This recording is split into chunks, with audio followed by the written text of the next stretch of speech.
اخيرا خلاص انتهت المشكله او الازمه اللي استمرت مناوشاتها اكتر من 4 5 سنين في المحاكم الدوليه الرياضيه ما بين كهربا وما بين نادي الزمالك. النهارده رسميا كهربا بيدفع الغرامه بتاعته لنادي الزمالك بالكامل، ونادي الزمالك ايضا بيعلن من خلال بيان رسمي ان هو حصل على جميع المستحقات بالكامل. ايا كان بقى، خد الفلوس بالجنيه خدها بالدولار، مش هنختلف كتير، المهم ان الازمه انتهت وخلصت ما بين الطرفين.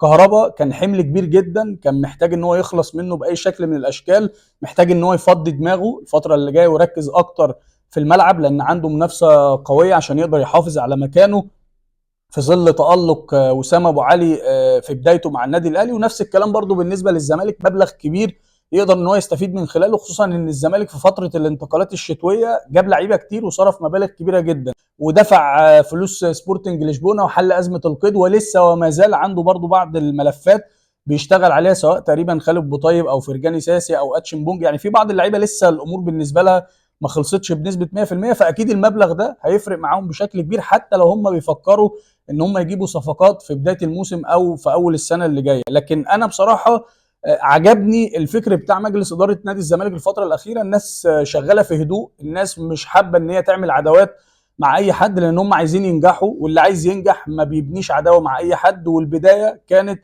من زياره مجلس اداره النادي الاهلي لمجلس اداره نادي الزمالك، كابتن محمود الخطيب والكابتن حسين لبيب، الاثنين واضح ان في كيمياء في التعامل ما بينهم، واعتقد ان الامور هتكون افضل كتير. واعتقد ان الزياره دي برضو كان ليها دور كبير جدا في ان يبقى في تقارب في وجهات النظر في قصه ومشكله وازمه كهرباء. مستني بقى راي حضراتكم من خلال الكومنتات، قولوا لي رايكم في الكلام اللي حصل ده، وما تنساش ان انت تعمل شير ولايك للفيديو عشان يوصل لاكبر عدد من المتابعين. ولو انت مش موجود عندي على الاكونت دلوقتي، خش حالا واعمل لي متابعه.